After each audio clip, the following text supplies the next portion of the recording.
Amalio, tenemos ante nosotros el reto de la profesionalización en contratación pública. No sabemos muy bien qué es profesionalizar, pero bueno, entendemos que es algo relacionado con el aprendizaje, el aprendizaje en contratación pública.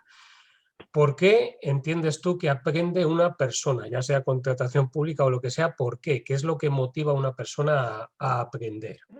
Bien, Guillermo, creo más o menos lo que motiva a la gente para aprender se parece bastante a lo que motiva a la gente para cambiar. En gestión del cambio, la gente cambia por unas determinadas motivaciones, igual que aprender es bastante parecido a lo que mueve a la gente a innovar. Yo creo que ahí son acciones que tienen bastante, que correlacionan, por decirlo de algún modo, ¿no? Las mismas motivaciones que nos llevan a cambiar o a innovar también nos llevan a aprender. Yo suelo hablar de que hay tres motivaciones las que principalmente nos mueven. Una primera, que yo suelo decir por disfrute. La gente muchas veces aprende porque le encanta, porque le gusta disfrutar, porque disfruta el proceso, porque le mueve motivaciones intrínsecas, ¿vale? Ese tipo de personas, cuando aprende algo, no necesita estar en un entorno de presión para hacerlo. Lo hace sencillamente por el mero hecho de que disfruta el aprendizaje, ¿no? Entonces, en estos casos, no hace falta inducir a estas personas que lo hagan porque lo hacen de motu propio, pero sí probablemente hace falta visibilizarla para que produzca contagio, ¿eh? Entonces, siempre tenemos en nuestro colectivo un subcolectivo, un grupo de personas que son así, que se mueven por disfrute, que aprenden por disfrute, igual que innovan por disfrute y cambian por disfrute. No les gusta estar paralizados, ¿no? Pero desgraciadamente yo tengo la sensación de que la minoría es así. O sea, la mayoría se mueve, cuando la mayoría aprende, por motivaciones extrínsecas. Y básicamente hay dos. Una, yo solo voy a decir el palo y la zanahoria, por simplificarlo un poquito, ¿no? Está por un lado el palo, que son motivaciones intrínsecas negativas, que tienen que ver con percibir que hay una amenaza que pone en peligro algo que ya tú tienes, que algo que has conseguido, y eso hace que te salgas de la zona de confort, ¿vale?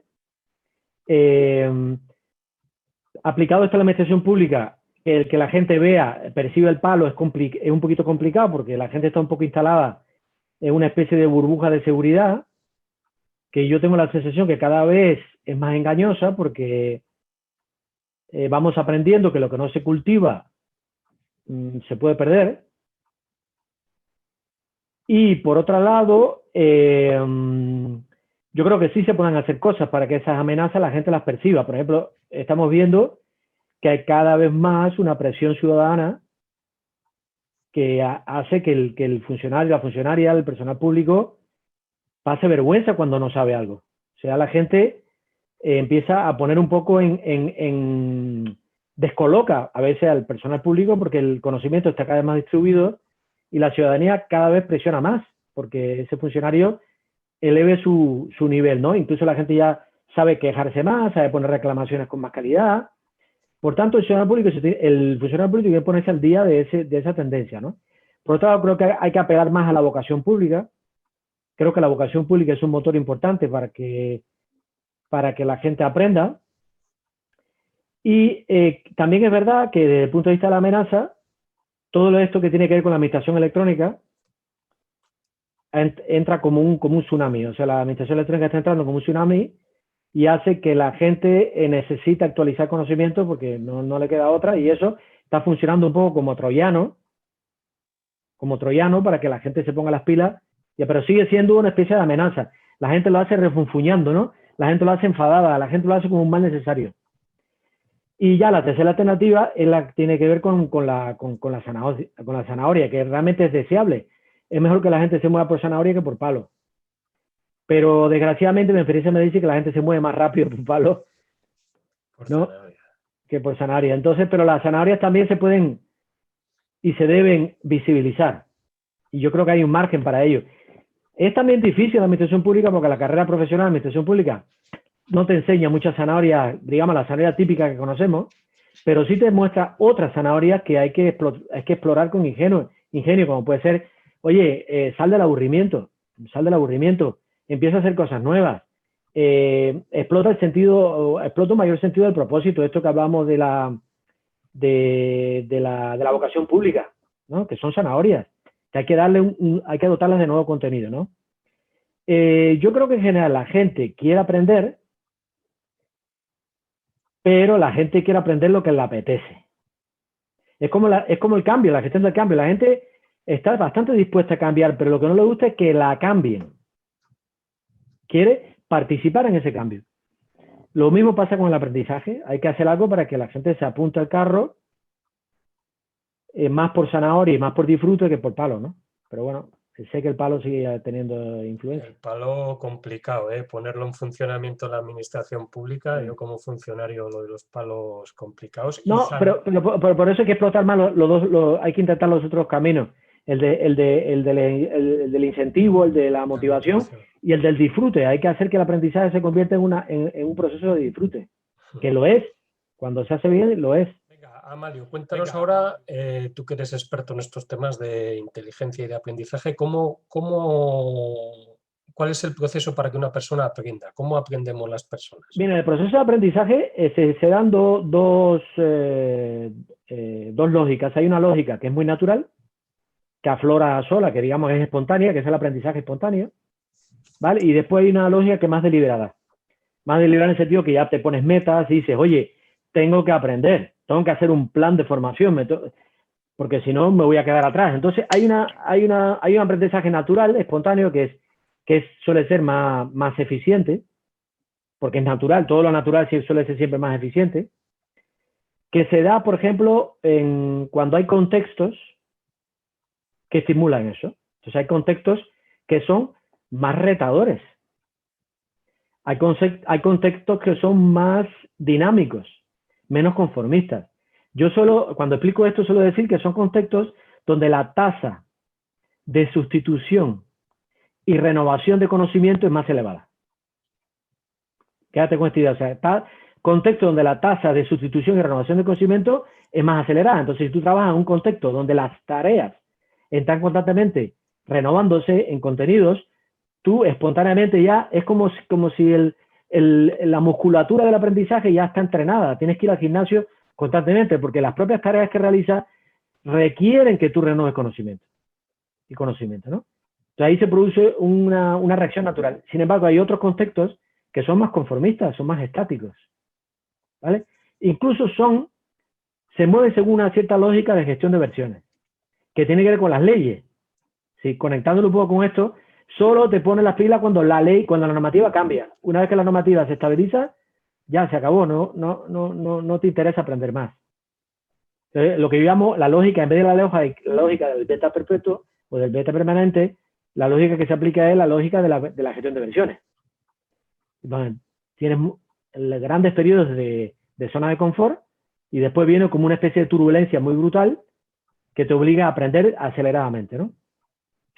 Entonces, los contextos son importantes, pero también las políticas, en el sentido de que hay una parte deliberada, por tanto, las políticas hacen que la gente se preocupe por aprender.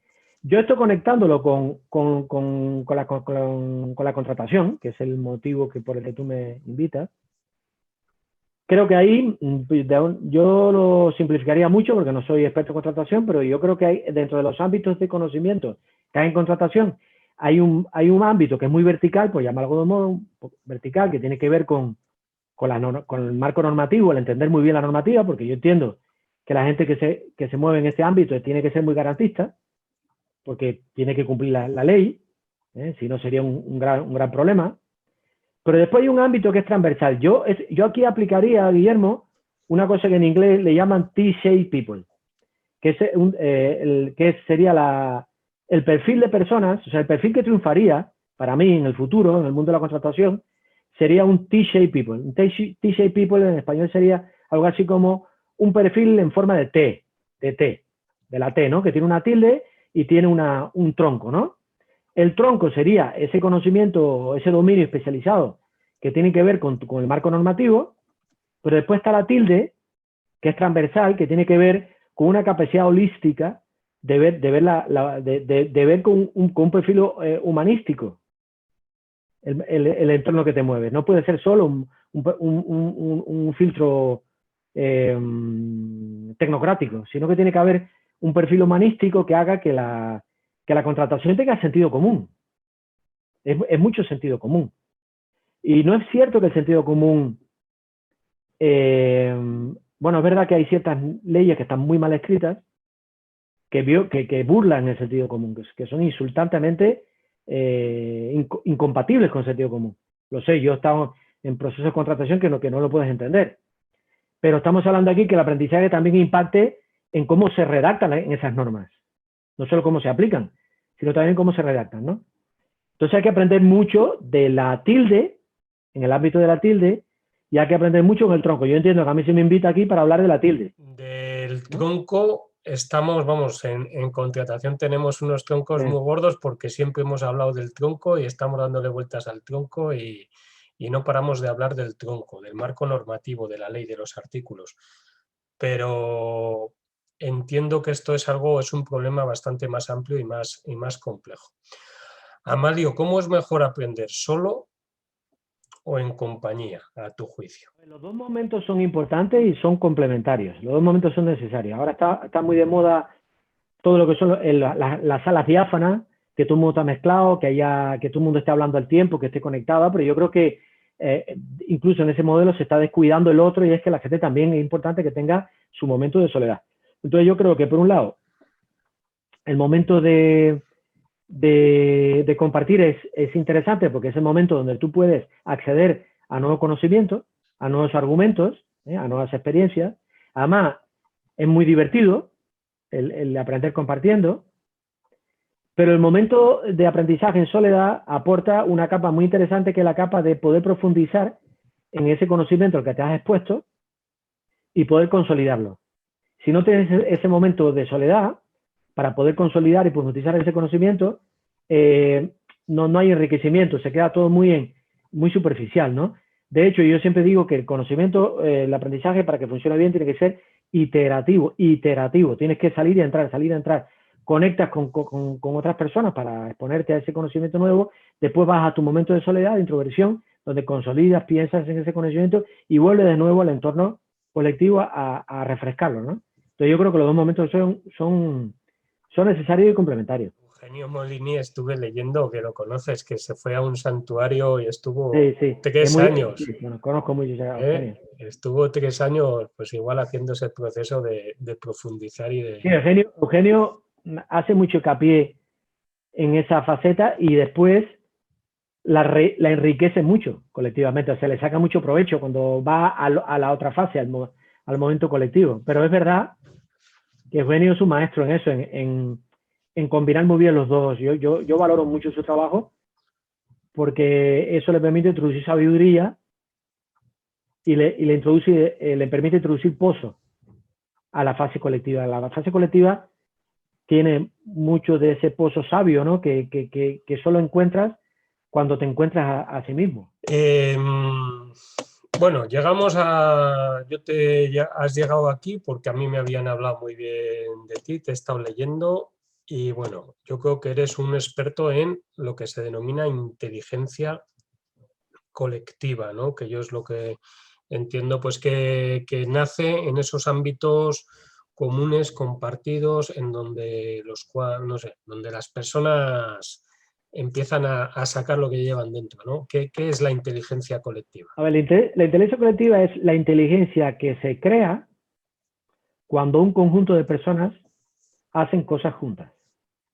Es una inteligencia que se crea, que aparece cuando un conjunto de personas hacen cosas juntas. Cuando hacen cosas juntas, para que se entienda mejor, podemos ahí incluir un montón de actividades que generan inteligencia, pero básicamente te puedo citar 5, que es en la que yo más o menos resumo esto cuando lo explico. Una sería razonar, o sea, reflexionar, ¿vale?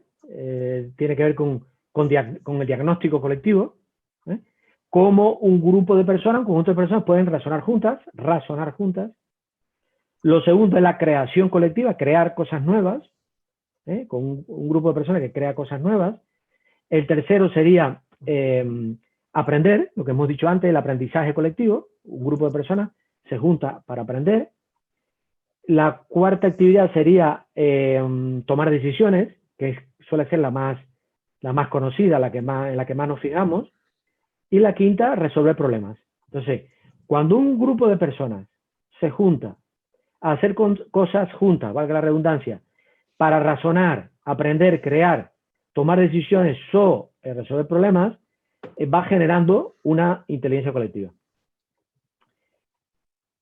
Utilizando un símil muy sencillo, imaginémonos que hay un horno o un fogón donde tú cueces ahí una comida y metes unos ingredientes en ese horno y de ese horno sale un alimento, un pan, por ejemplo, que sale del horno, ¿no?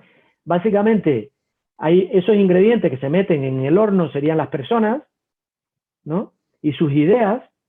El horno sería lo que llamamos en inteligencia colectiva el mecanismo de agregación, donde el mecanismo de agregación sería ese mecanismo mágico que hace que las aportaciones individuales se mezclen, se combinen y den lugar a un hecho colectivo. Por tanto, si no hay agregación, si no hay un mecanismo de agregación, no hay inteligencia colectiva. Entonces, ese mecanismo de agregación, por decirlo muy simple, sería la receta. La receta que metemos en el horno para que salga ese pan. Entonces, yo creo que un problema que solemos tener es que nos fijamos demasiado en los ingredientes y ponemos poco cuidado en las recetas. Ponemos poco cuidado en qué ocurre dentro de ese horno. Qué recetas se aplican y más interesante todavía y menos tratado, quiénes gobiernan ese horno. ¿Cómo se gobierna ese horno? ¿Quiénes son los cocineros y las cocineras? ¿Qué recetas se usan? ¿Cómo se eligen esas recetas? ¿Vale?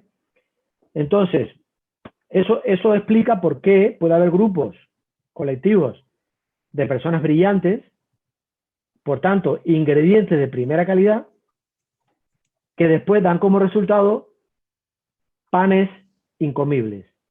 Dan como resultado agregados estúpidos. Y sin embargo, hemos visto grupos de personas ordinarias que dan lugar a resultados extraordinarios, porque las recetas se han gestionado de una manera sabia.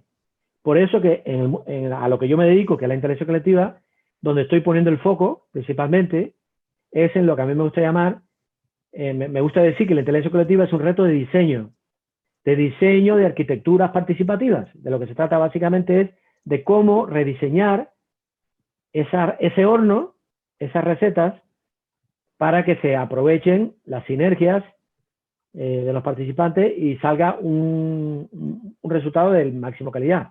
Por tanto, ya te digo, la clave de la inteligencia colectiva está en la agregación, en cómo recetamos, cómo gestionamos esas recetas de un modo inteligente. Y ahí está trabajar en el diseño, en cómo se diseña esos procesos.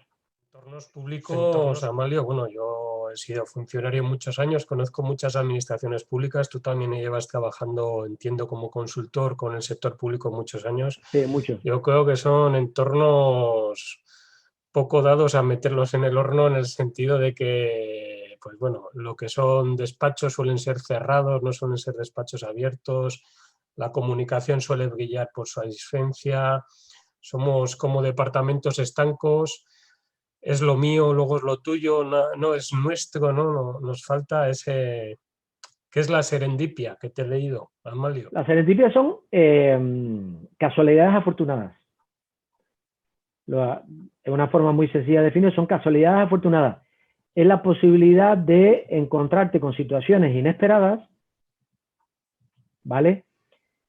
Pero que no terminan en la suerte. O sea, no terminan en la suerte porque tú eres capaz de aprovechar esa casualidad con un fin afortunado, porque tú te puedes encontrar con una situación que no te esperabas y decir, no, yo sigo con mi plan. Y dado que ha aparecido algo que no estaba previsto y no está en mi plan, lo aparto hasta que encuentre mi plan. Sin embargo, tú puedes tener otra actitud que es, aunque yo tenga el plan A, ha aparecido algo B que parece interesante y voy a intentar readecuar mis expectativas para aprovechar esa oportunidad. Entonces, es una casualidad afortunada que uno es capaz de aprovechar para reformular el plan. Pero claro, para que se den esas serendipias, por decirlo de algún modo, estas serendipias se pueden provocar. Lo que hay que hacer es crear espacios aleatorios donde se encuentra gente diversa, y entonces a más diversa sea la gente que se encuentra en esos espacios, más se multiplican las oportunidades de que se den situaciones que tú no tenías previstas. Y esto ya te puedes imaginar, este tipo de cosas, esto que hablamos de mecanismos aleatorios o de espacios descontrolados o de espacios emergentes, pues crea mucha inquietud en el entorno público, donde se intenta tener todo controlado.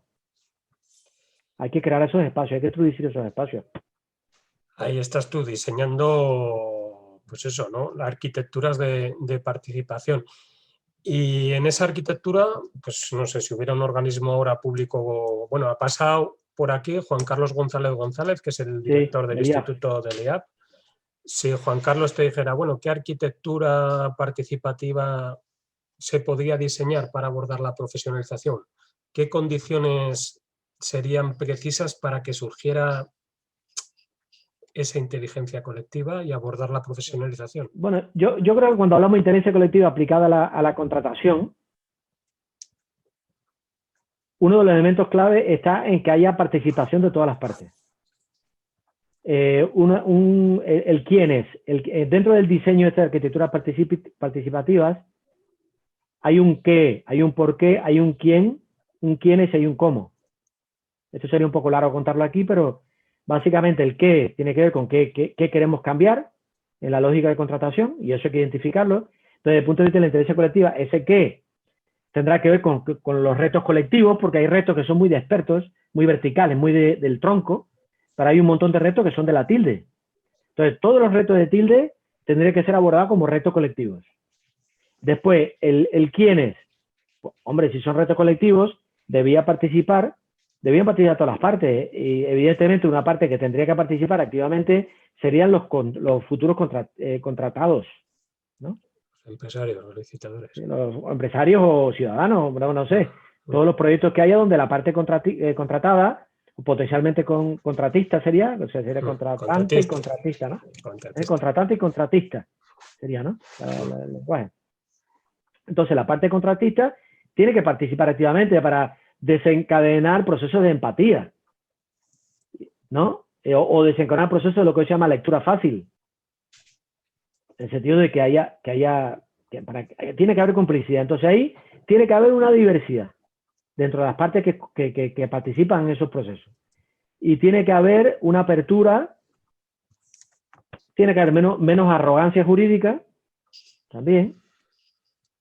Tiene que haber menos arrogancia jurídica y tiene que haber esta capa humanista que yo planteaba, porque al final las leyes y el marco normativo de la contratación tiene que estar al servicio del humanismo de las personas, porque están para eso. No están para alimentar el ombligo de los expertos. Están para satisfacer y para optimizar socialmente. ¿Vale? Sin menospreciar, sin menosvalorar el papel de los expertos, porque los expertos están ahí para que las garantías se cumplan. Después, yo creo que hay que desarrollar toda la capa de los facilitadores y facilitadoras. Todas estas arquitecturas, en lo que sería el cocinero que gestiona el horno, necesitamos personas que tengan capacidad para aunar voluntades, personas que gestionen procesos de facilitación, que estén entrenadas en esos procesos, personas que ayuden a construir síntesis en lugar de ganadores y perdedores. Estamos muy acostumbrados a la votación, a la regla de la mayoría, y lo que hay que hacer es buscar síntesis. Y los buenos facilitadores están entrenados en la síntesis. No que uno gana a costa del otro, no es el juego de suma cero, sino el ganar-ganar. Entonces necesitamos buenos facilitadores. Necesitamos un nuevo liderazgo, un liderazgo que esté entrenado en habilidades de distribuir el poder.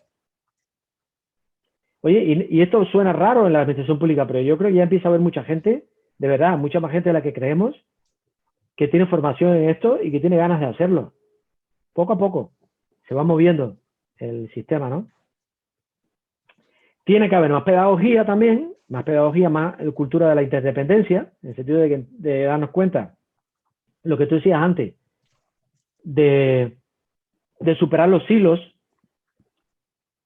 de entender que esto los retos complejos que tenemos por delante no se pueden abordar desde silos, no se pueden abordar de silos, no solo porque no es legítimo hacerlo, porque dejaremos fuera a partes del problema que merecen estar dentro, sino también porque es bastante menos eficaz, porque las soluciones que salen de los silos tienen demasiadas zonas ciegas.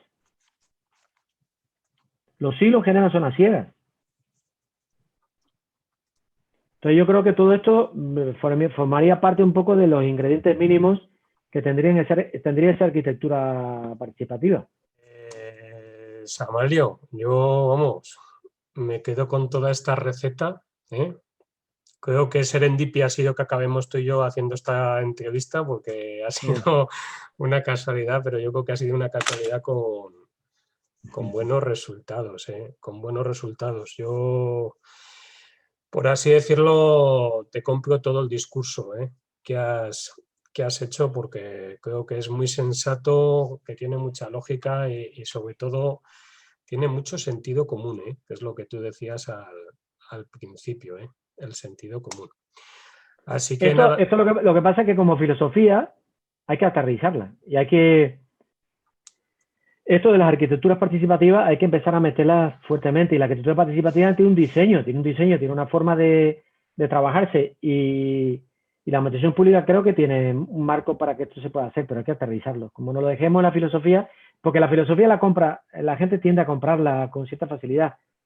Hay que pasar a la acción. Así que si no... Pues bueno, vamos a ver si conseguimos, pues eso, al hilo del Congreso, y que la gente, pues eso, rompa, ¿eh? Yo creo que sobre todo estás aquí por eso, como Eugenio Molini, por ese papel de romper silos, ¿eh? Y de agregar, pues bueno, lo que tú has dicho, la T, otros puntos de vista, y bueno, yo creo que son súper necesarios, ¿eh? En el follón que tenemos en la contratación pública, yo creo que todos estos enfoques son los que nos pueden dar algo de luz. Así que nada más, Amalio. Muchísimas gracias por participar. ¿vale? Por la invitación. Venga. Bueno, suerte con el Congreso. Adiós.